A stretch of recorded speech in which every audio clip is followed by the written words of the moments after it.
കാരണം മക്കളാണല്ലോ ഗുണകം. ഞാൻ അച്ഛനാവാൻ നോക്കി, ഇപ്പൊ മകനാകാൻ നോക്കി.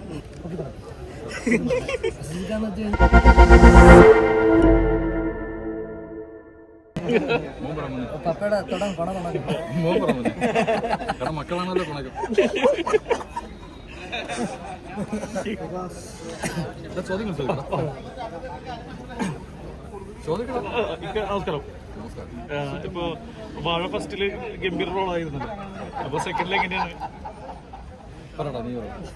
അതെ, ഒരു അതുല്യ പ്രതിഭയാണ്, പറയാതിരിക്കുന്നത് അതുല്യ പ്രതിഭയാണ്, ഒരു വിസ്മയമാണ്. ഈ മഴ 2 അങ്ങനെ തന്നെ സംഭവിക്കട്ടെ എന്നാണ് കരുതുന്നത്. മറ്റൊരു മകൻ്റെ അച്ഛനായിട്ട് ജനിക്കട്ടെ. ഇതുപോലൊരു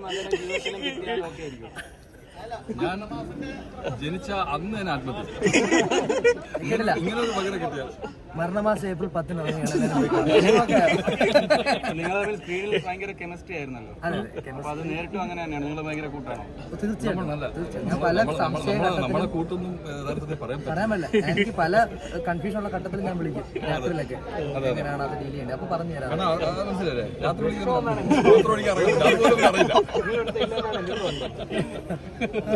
അല്ല, എന്താ പറയാ, അസീസിക്കാൻ വളരെ വ്യത്യസ്തമായ ഒരു വേഷത്തിലാണല്ലോ വാഴയിൽ കണ്ടത്. മാത്രമല്ല ഗംഭീരമായിട്ടുള്ള ഒരു പ്രകടനം പറയാൻ പറ്റില്ല. അപ്പോൾ ഈ വാഴ 2-നകത്ത് എങ്ങനെയാണ്? ഞങ്ങൾ പൂജക്കൊന്നും പറഞ്ഞ് വാഴട്ടൂലില്ല. ഇവര് കാരണം മക്കള് കാണാൻ സാധ്യതയുള്ളൂ.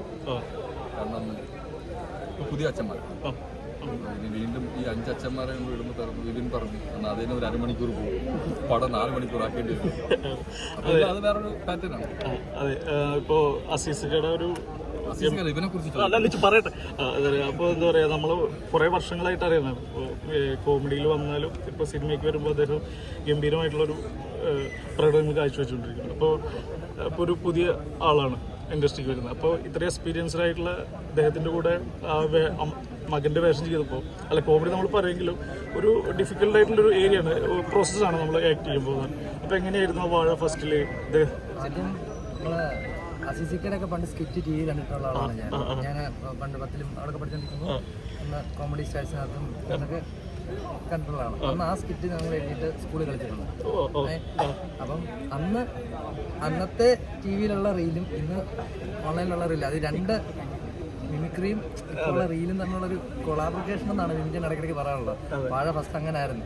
ഇപ്പോൾ ജോമോനാണെങ്കിലും ഞാനും സാഫൊക്കെ ആണെങ്കിൽ റീൽ ചെയ്ത് വന്നവർ, ഈ മിമിക്രി ആർട്ടിസ്റ്റ് സ്റ്റേജ് ഷോകൾ നടത്തി വന്നവർ, അങ്ങനെ രണ്ട് ഇതിലുള്ള ആൾക്കാരുടെ തമ്മിലുള്ളൊരു കോമ്പിനേഷൻ ആയിരുന്നു. ആക്ടർ എന്ന് പറയുമ്പോൾ ഇദ്ദേഹത്തിന്റെ ഒരു വലിയൊരു റേഞ്ച് അവിടെ നിൽക്കുന്നത് അപ്പോൾ ഒരു ഓഡിയൻസിനെ അസീസിക്കാന്ന് വെച്ച് കഴിഞ്ഞാൽ അത്രയും ഓഡിയൻസിൽ അത്രയും വലിയ സ്റ്റേജ് ഷോകൾ നടത്തി അപ്പോഴുള്ള ആൾക്കാരാണ്. നമുക്കെന്ന് വെച്ച് കഴിഞ്ഞാൽ റീൽസിന് ചെറിയൊരു പരിപാടികളിലായിട്ടാണല്ലോ നിൽക്കുന്നത്. ഇനിയിപ്പോൾ പെർഫോമൻസ് ചെയ്യുമ്പോഴാണ് നമുക്ക് പറഞ്ഞു തരും, എടാ ഇങ്ങനെ വരുമ്പോൾ ഇങ്ങനെ ചെയ്ത് കഴിഞ്ഞാൽ നന്നാവും, അങ്ങനെയൊക്കെയുള്ള കുറെ ഉപദേശങ്ങളൊക്കെ തരാറുണ്ട്. ശരിക്കൊരു അച്ഛനും ചേട്ടാ നന്നായിട്ട് അഭിനയിക്കുന്നു, എത്ര നേരം എത്ര ഷോർട്ടായി. അല്ല, ശരിക്കും അച്ഛനും മകനും പോലെ തന്നെ ഉണ്ട് ആ സിനിമയ്ക്കകത്ത് കറക്റ്റായിട്ട് വർക്കായിട്ട്. ഞാൻ സാധാരണ ലൊക്കേഷനിൽ നമ്മളെല്ലാവരും ഒരു ബോണ്ടായിരിക്കും, ഒരു സംസാരം, ഭയങ്കര സംസാരവും കളിയും ചെയ്യും. പക്ഷെ ഇവിടെ ഈ ലൊക്കേഷൻ, നമ്മൾ വാഴ ലൊക്കേഷനിൽ നമ്മുടെ അച്ഛൻ മക്കൾ അല്ലേ, നമ്മളെ പരസ്പരം അങ്ങോട്ടൊന്നും വലിയ സംസാരമില്ല. ആ മോർണിംഗ് അത്രേ ഉള്ളൂ. പക്ഷെ ഇദ്ദേഹത്തിന്റെ ഇത്രയും പ്രായമുള്ള ഒരു ആളുടെ അച്ഛനായിട്ട് അഭിനയിക്കുമ്പോൾ, എന്തായാലും ഒരു +2 ഒക്കെ ആയിട്ട് അഭിനയിക്കുമ്പോൾ സ്വാഭാവികമായിട്ടും അസീസയ്ക്ക് ഒരു വിഷമം ഉണ്ടായിരുന്നു ആദ്യത്തിൽ? ഇല്ല, നമ്മൾ ആക്ടറല്ലേ, നമുക്ക് എന്തും ചെയ്യാനുള്ള ഇപ്പൊ തന്നെ ഞാൻ നമ്മുടെ സെന്തിൽ കൃഷ്ണല്ലേ, സെന്തില് അവന്റെ ഒരു സിനിമ കണ്ടപ്പോൾ അവൻ അഭിനയിച്ചിരിക്കുന്നത് നിഷാദക്കാർ അച്ഛനായിട്ടാണ്. നിഷാദക്കാർ അച്ഛനായിട്ടാണ് ഞെട്ടിച്ചോളാം. ഞാൻ പടം കണ്ടു, ഒരു ഓഫ് മൂവി, കിട്ടിലും പെർഫോമൻസ് ആയിരുന്നു. അതല്ല, നമുക്ക് കിട്ടുന്ന വേഷം നമ്മൾ ഭംഗിയാക്കാൻ നോക്കുക. ഞാൻ അച്ഛനാവാൻ നോക്കി, ഇപ്പൊ മകനാകാൻ നോക്കി. ഷിജോയുടെ പടം 10-ാം തീയതി എങ്ങനെയുണ്ട്? ഭരണമാസം അത് അഭിമാനം എന്ന് പറയാൻ സത്യം പറഞ്ഞാൽ ഇപ്പൊ പറഞ്ഞില്ലേ, നമ്മൾ നമ്മൾ സ്കിറ്റ് എഴുതിയൊക്കെ വന്ന് സ്കിറ്റ് ചെയ്ത് വരണം. പക്ഷെ ഇന്ന് വരെ നമുക്ക് സിനിമയെക്കുറിച്ച് ചിന്തിക്കാൻ പോലും എഴുതാൻ പോലും ഒരു അവസരമല്ല അതിനുള്ള ഇതിലൊന്നും കിട്ടിയിട്ടില്ല. പക്ഷെ ഈ റീൽ എന്ന് പറഞ്ഞാൽ അത്ര ചെറുതൊന്നുമല്ല. റീലിൻ്റെ കണ്ടന്റ് ഉണ്ടാക്കാൻ ഭയങ്കര ബുദ്ധിമുട്ട് തന്നെയാണ്. അത് ചെയ്ത് വന്നിട്ട് മരണമാസം പോലും അതും ടൊവിനോയുടെ ഫസ്റ്റ് പ്രൊഡക്ഷനിലാണ്.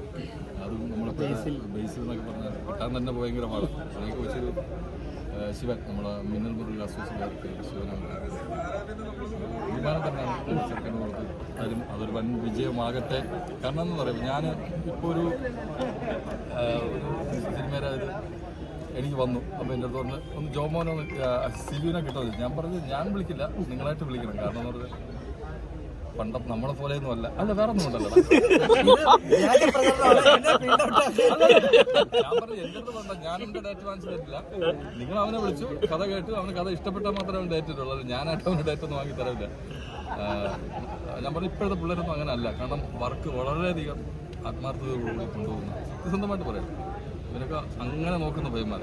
ഇവരെല്ലാവരും നമ്മൾ ജോമാന അതാണ് ഇപ്പോഴത്തെ വേറെ ലെവൽ. കാരണം അവർക്കൊത്ത് സത്യം പറഞ്ഞാൽ നമ്മൾ പോയേ പറ്റൂ, അല്ലെങ്കിൽ വീട്ടിലിരിക്കേണ്ടി വരും. 10-ാം തീയതി 3 പടം ഇറങ്ങുന്നുണ്ട്. മമ്മൂട്ടിന്റെ ഏത് പടമായിരിക്കും ആദ്യം കാണാൻ? ഞാൻ 3 ഒരുമിച്ച് കാണും. എനിക്ക് പ്രത്യേക ഒരു കഴിവുണ്ടാകും. ഏതാണ് ഫസ്റ്റ് കാണാം അത് പറയാൻ പറ്റില്ല. ടിക്കറ്റ് ആയാലും കിട്ടും, അത് കാണും. ഒന്നും ടിക്കറ്റ് കിട്ടാതിരിക്കട്ടെ എന്ന് ആശംസിക്കുന്നു. ഞാൻ ടിക്കറ്റ് തരാം. മരണമാസം ബസൂക്ക കാണും, ഉറപ്പായിട്ട് കാണും. ബസൂക്കയും കാണും, ജിംഖാനയും കാണും, ഗുഡ്ബാഡക്കളയും കാണും. എന്താ നമ്മുടെ മരണമാസം കാണും. എല്ലാവരും കാണണ്ട, എല്ലാ പടങ്ങളും കാണും. എല്ലാ ഈ ആഴ്ച തന്നെ കാണും. മനസ്സിലായില്ലേ? ചിലപ്പോൾ 10-ാം തീയതി 2 പടം കാണും.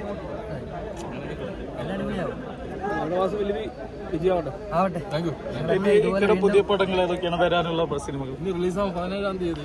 ആഭ്യന്തര കുറ്റവാളി അതാണ് ഇപ്പം ഈ മാസം. അത് സീരിയസ് ആയിട്ടുള്ള കഥാപാത്രമാണോ? അത് നമ്മുടെ ജയഹേര റിവേഴ്സാണ്. ജയഹേര സ്ത്രീകൾക്കുള്ള സിനിമ, ഇത് പുരുഷന്മാർക്കുള്ള സിനിമ. എല്ലാവരും ചെന്ന് കാണും. അല്ല പുരുഷ സിനിമയാണ് ആഭ്യന്തര കുറ്റവാളി. അല്ല ഈ സിനിമയ്ക്കകത്ത് അസീസിക്കാൻ അങ്ങനെ ഒരു കോമഡി ലെവലിൽ കാണാൻ പടുത്തെടുക്കാനും പറ്റും. സിനിമയ്ക്കകത്ത് ഇപ്പോൾ സീരിയസ് റോളാണല്ലോ കൂടുതൽ ചെയ്യുന്നത്. അപ്പൊ കോമഡി ആയിട്ട് എന്തെങ്കിലും കോമഡി റോളുകൾ വരുന്ന സിനിമകളുണ്ടോ? ഉണ്ടോ? മുഴുനീള കോമഡി ചെയ്യാം എന്നൊരു സിനിമ അങ്ങനത്തെ എന്തെങ്കിലും? അല്ല വരുന്നുണ്ട്, വരുന്നുണ്ട്. കോമഡിയും വരുന്നുണ്ട്, സീരീസും വരുന്നുണ്ട്. അതൊക്കെ ഇപ്പോൾ ഒരെണ്ണം കോമഡി ചെയ്താൽ അടുത്ത സീരീസ് ചെയ്യും. അടുത്ത കോമഡി അങ്ങനെ ചെയ്യും. വരുന്നത് നല്ലതേതാണ് അത് ചെയ്യും. അത് കോമഡി ആണോ സീരിയസ് ആണെന്നൊന്നുമില്ല, നല്ലതേതാണ് അത് ചെയ്യും. എന്തായാലും താങ്ക് യു. എല്ലാവരും വന്നതിന് ഒരുപാട് കേട്ടോ.